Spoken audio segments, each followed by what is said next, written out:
Je pense que ce qui m'a conduit, c'est que d'abord je la porte en moi. Je suis originaire d'une famille faite de mixité, d'un quartier fait de mixité, d'un pays fait de mixité aussi. Et donc je crois fortement à ce potentiel. Pas cette réalité aujourd'hui, mais à ce potentiel, parce que je pense vraiment que les choses ne sont pas acquises et que on devrait porter cette idée, porter ces projets beaucoup plus fort qu'on ne le fait aujourd'hui.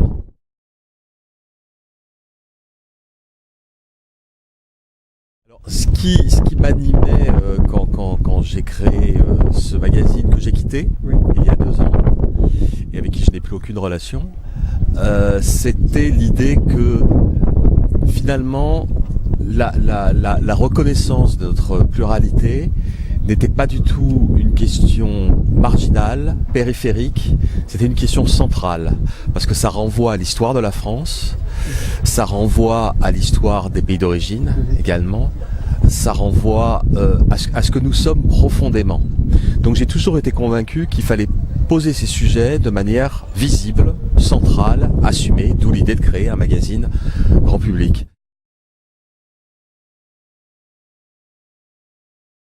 C'est un livre concept, en fait. Combien d'auteurs et qui sont-ils? Alors, je dirais pas loin de 35 auteurs ont participé. Auteurs, mais aussi des acteurs de terrain. Là aussi, le décloisonnement, c'est important. C'est-à-dire qu'il y a donc des écrivains, des journalistes, des illustrateurs, des éducateurs, des créateurs d'entreprises, des artistes, des lycéens. Et finalement, c'est un autre projet, parce que là, on est sous la forme d'un beau livre. Mais l'idée, elle reste centrale. C'est-à-dire finalement, comment donner envie, comment créer du désir de cette pluralité dans une époque, vous me demandez qu'est-ce qui a changé, je dirais qui est dans un espèce de ressassement identitaire, poussiéreux et extrêmement défaitiste. Comment impulser de l'énergie, comment impulser de la créativité et comment faire comprendre que la reconnaissance de cette pluralité, c'est pas qu'une question de justice. C'est aussi, pour la France, de ne pas passer à côté de son destin, à côté de son histoire. Elle la porte en elle.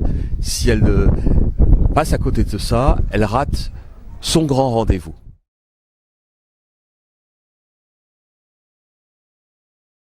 Cette reconnaissance n'a pas eu lieu. En plus, la reconnaissance n'est pas suffisante, il faut aussi valoriser. Après, sur le multiculturalisme, moi je me méfie beaucoup des ismes en général. Je dirais plutôt de nos sociétés et réalités multiculturelles. J'ai pas forcément envie de mettre l'accent sur le multiculturel. Je pense qu'il faut le prendre en compte, il faut le valoriser. À côté de les politiques sociales sont aussi importantes. Il faut pas faire entrechoquer des éléments qui sont complémentaires les uns des autres. C'est pour ça que je n'assume pas le isme de multiculturalisme. Je préfère simplement société multiculturelle. C'est plus horizontal, ça me convient mieux.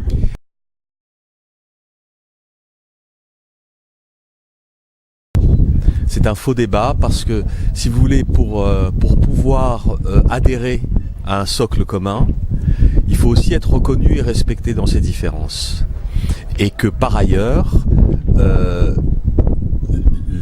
le socle commun permet de relativiser ces différences. Donc pour moi, on oppose des choses qui ne sont pas du tout opposables et qui même peuvent pleinement exister si les deux parts, je dirais, sont reconnues d'une manière apaisée, d'une manière constructive et pas mis en contradiction. Quand on essaie d'opposer chez les gens des choses qui, de fait, coexistent en eux, et je peux parler des individus comme de la société, il y a un parallèle entre les deux.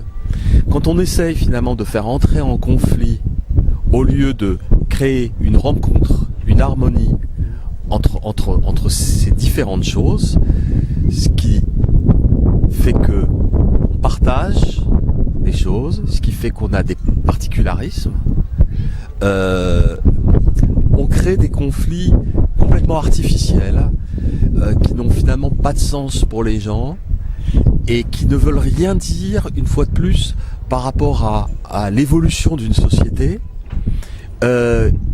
qui elle-même, y compris dans ces périodes les plus sombres de domination des peuples, finalement se nourrit aussi de ces choses extrêmement ambiguës et contradictoires, mais qui font aussi qu'elle est aujourd'hui plurielle.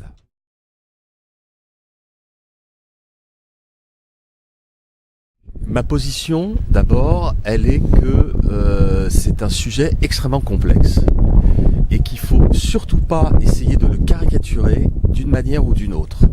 Et quand vous dites que c'est un sapin de mer, oui, qui revient toujours par la mauvaise porte, quelque part. C'est-à-dire que c'est toujours ramené sur un sujet à propos d'un élément ultra passionnel, ultra polémique, etc. Alors qu'au contraire, puisque on est dans l'appréhension de l'identité des individus, il faudrait le poser avec toute la distance et le sérieux que ça exige.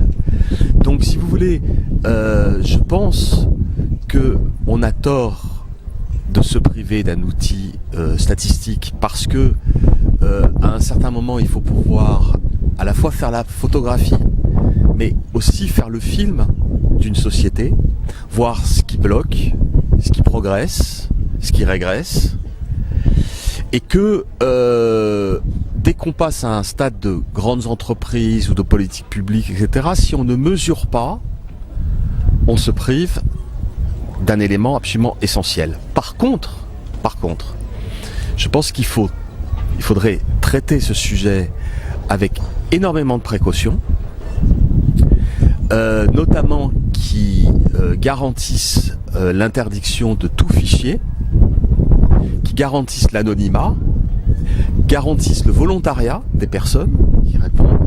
Mais une fois de plus, il y a des gens qui travaillent, je pense par exemple à quelqu'un comme Patrick Simon à l'INED, qui travaille depuis, je sais pas, presque 10 ans, 15 ans sur le sujet, donc qui ont les réponses adaptées à la complexité des sujets.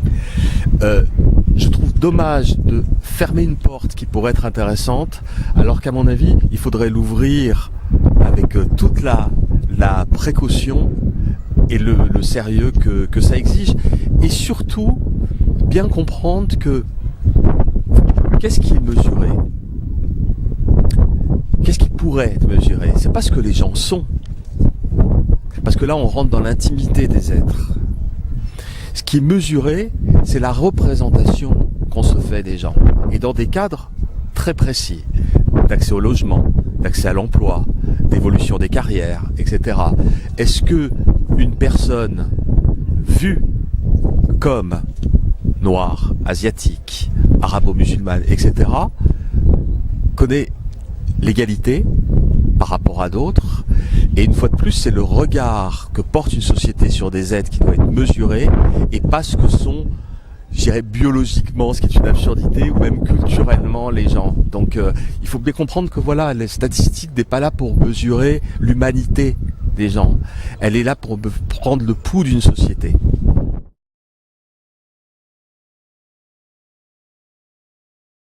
Mon projet actuel, c'est le développement de cette revue, donc d'ailleurs est d'ici, aux éditions Philippe Ray, oui, dont le premier numéro est sorti en octobre 2014 et le prochain sort le 5 novembre 2015. Et il y a un site vitrine, je dirais, autour du livre qui s'appelle differentnews.org, où on peut suivre les évolutions du projet, son contenu et je dirais toute la vie qu'il impulse autour de lui, parce que il y a eu énormément de rencontres, énormément d'ateliers d'écriture avec des écrivains comme Mabrouk Rajdi par exemple, avec des slammers, avec des rappeurs comme Kerry James pour le prochain numéro. Il y a, je dirais, c'est un objet vivant qui est là pour créer du désir, pour créer de l'envie, pour partir à la découverte de ce qu'on porte en nous-mêmes, notre capacité de dialogue, de création, d'ouverture, de proposition, de construction de cette société.